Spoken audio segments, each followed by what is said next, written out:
మీరు మీరు ఈ ఒట్టెం నుంచి గనుక మీరు తీసుకుంటే, ఆ బ్యాక్ వాటర్ నుంచి మీకు ఆ పక్కనే ఉండేటువంటి ఒక 2 గ్రామాలున్నాయి. పోతిరెడ్డిపల్లి అనేటువంటి గ్రామం.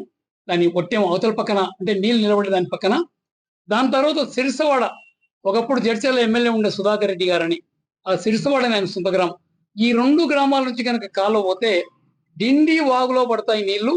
నేరుగా మీకు డిండి ప్రాజెక్ట్‌కి పోతాయి. కేవలం 300 కోట్లతో ఈ ప్రాజెక్ట్ పూర్తి అయితుందన్న మాట కూడా నేను చెప్పా. దానికి ఇయాల 1800 కోట్ల ఎస్టిమేట్ తయారు చేసినారు. మన ఒట్టెం నుంచి.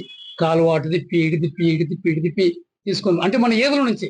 మీకు ఒట్టెం నుంచి తీసుకొని పోతే 300 కోట్లలో అయిపోతుంటాయి 2 గ్రామాల నుంచి గనుక తీసుకొని పోతే. కానీ ఇది ఇయాల ఏదుల నుంచి తీసుకొని పోతున్నారు 1800 కోట్ల ఎస్టిమేట్ చేసినారు. 1800 కోట్లు ఎస్టిమేట్ చేసినారు. ఇది అయిన తర్వాత నేను ఈ మాట మాట్లాడిన తర్వాత ఒక 5-6 మంది నల్గొండ ఇంజినీర్స్ నా దగ్గరకు వచ్చారు.